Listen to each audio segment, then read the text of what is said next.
धनगर बांधव वंजारा बांधव यांना कळाले त्यांच्या आरक्षणाला नाही धक्का लागून त्यांना पुढे घालतो. इतका विचित्र मनुष्य येऊ त्या समाजाला, धनगर समाजाला आणि वंजारी समाजाला पुढे घालतोय. इतका हे लागलं का तुला? लोकांच्या ज्यांच्या आरक्षणाला धक्का लागत नाही त्यांना पुढे घालायचं हे येड लागलं का तुला? आणि तो साबित राहायचं म्हणजे आमच्या दिन नाराजा करून तू झोप घरी मोकळा. म्हणजे हे तुला हे नको येड लागून देऊ, ते येड लागू दे ना. कर ना धनगर बांधवांच्या आरक्षणाच्या बाबतची स्पष्ट भूमिका. ते नाही जमत का? म्हणजे हे असलं येड याला स्वतःच्या स्वार्थाचं, गोरगरिबाचं येड नाही याला. तू नको लोकांना येड्यात काढू. लोकांना तेव्हाच लक्षात आले तू किती कलाकार माणूस आहे. जरांगे पाटील, आज म्हणजे ह्या दौऱ्यात आजपासून काही सभा होणार आहेत का? आणि याशिवाय मुंबईच्या दिशेचे काही नियोजन, त्यासाठी काही तुम्ही त्यांच्याशी संबोधन मार्गदर्शन करणार आहात का? ह्या मी पुन्हा तेच सांगतो की नहीं, हे सभा नहीं होणार. कारण हे छोटे छोटे गाव आहेत.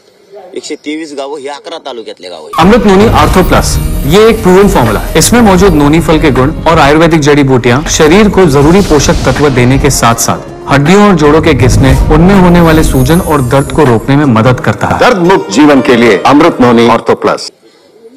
त्यामुळे हे छोटे छोटे गाव आहेत गोदापट्ट्यात. यांच्याकडे माझं जाणं नव्हतं झालं. सगळ्या महाराष्ट्रात गेलो, सगळ्या मायबाप मराठा समाजाचा आशीर्वाद घेतला आणि यांच्याकडे जाणं नव्हतं झालं. म्हणून 123 गावाला आपण भेटी दिल्या पाहिजे. आणि यांनी आम्ही सगळ्यांना ताकदीने उठाव केला होता. म्हणून आज त्यांच्याकडे आपण चाललोय. आणि आजपासून सुरुवात आहे. आता लगेच सुरुवात, आपेगावपासून सुरुवात.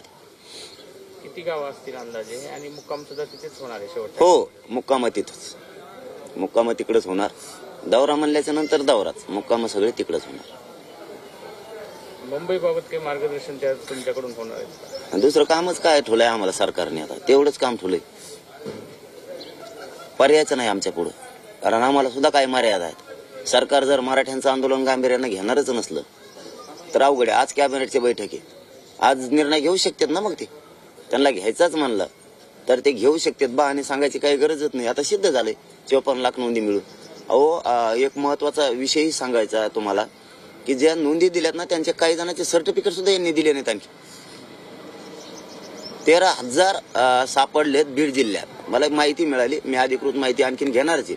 पण मला जी IQ माहिती सांगितली 13,000 नोंदी सापडल्या. फक्त 1,000 पत्र दिले. कशामुळे दिले तुम्ही ते प्रमाणपत्र? फक्त 1,000. 13,000 का नाही दिले? आणि 13,000च्या त्या परिवारांना लाभ का नाही दिला? आजच्या कॅबिनेटमध्ये तो सुद्धा निर्णय होणं अत्यंत गरजेचं आहे. मुख्यमंत्री साहेबांना आणि दोन्ही उपमुख्यमंत्री साहेबांना विनंती आहे, तुम्ही आणखीन तरी गांभीर्याने लक्ष घाला. मराठा आणि कुणबी एकच आहे. तुम्ही आज तरी JR करा. तुम्ही 20 जानेवारीची वाट बघू नका. 20 जानेवारीच्या नंतर तुमची आमची चर्चा बंद होणार. धन्यवाद. तर पुन्हा एकदा जरांगेंनी सरकारला इशारा दिलेला आहे. 20 जानेवारीची वाट बघू नका, आजच्या कॅबिनेटमध्ये JR काढा असं जरांगे म्हणतायत. आजपासून जालन्यातल्या आपे गावातून ते काही गावांना भेटी देणार आहेत. 123 गावांचा त्यात समावेश आहे. या गावांमध्ये आपण आधी गेलो नव्हतो म्हणून आता तिथे भेटी देतोय असं त्यांनी सांगितले. तर 20 जानेवारी नंतर सरकारसोबत चर्चेची दारं बंद होतील असं पुन्हा एकदा त्यांनी सांगितले.